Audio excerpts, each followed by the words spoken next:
घरामध्ये निगेटिव्हिटी आहे का ही कशी ओळखायची? काय त्याची लक्षणं आहेत? काय सिम्बॉल्स आहेत? काय चिन्ह आहेत? किंवा काही अशा गोष्टी घडल्या की आपल्याला समजेल की अरे आपल्या घरात निगेटिव्हिटी आहे का? तर आपण या व्हिडिओमध्ये बघणार आहोत. चला मग स्टार्ट करूया. सर्वात पहिलं म्हणजे घरामध्ये सतत आजारपण वारंवार येणं. म्हणजेच काय? तर घरात एखादा सदस्य बरा झाला की दुसरा आजारी पडतोच किंवा जी व्यक्ती आजारी होती त्या व्यक्तीला सतत काही ना काही आजारपण येत राहणं. दुसरं म्हणजे तुळस किंवा घरातील झाडं वारंवार सुकणं. योग्य काळजी घेऊन सुद्धा तुळस आणि इतर झाडं सुकत राहतात. हेही एक लक्षण आहे.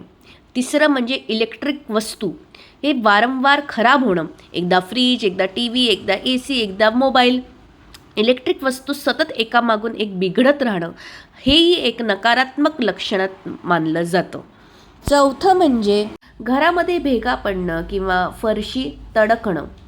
काही ठिकाणी ना विनाकारण फरशी ना तडकते किंवा भिंतीला भेगा जाणं किंवा घराच्या रचनेत अनपेक्षित बदल दिसणं हेही काही ठिकाणी नकारात्मक ऊर्जेचं लक्षण दिसतं.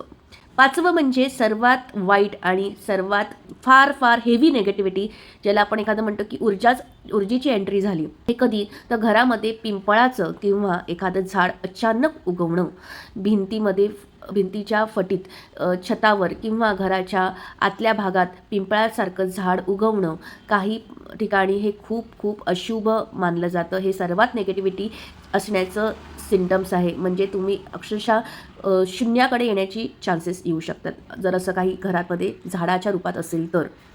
ओके, तर अशा प्रकारे हे 5 लक्षणं मी सांगितली. तर ह्याच्यावर उपाय मी पुढच्या व्हिडिओमध्ये सांगणार आहे नकारात्मक ऊर्जेवर मात करायला. तर व्हिडिओला सबस्क्राईब नक्की करा आणि हा व्हिडिओ शेअर करून ठेवा जेणेकरून तुम्हाला हा व्हिडिओ सापडेल. थँक्यू.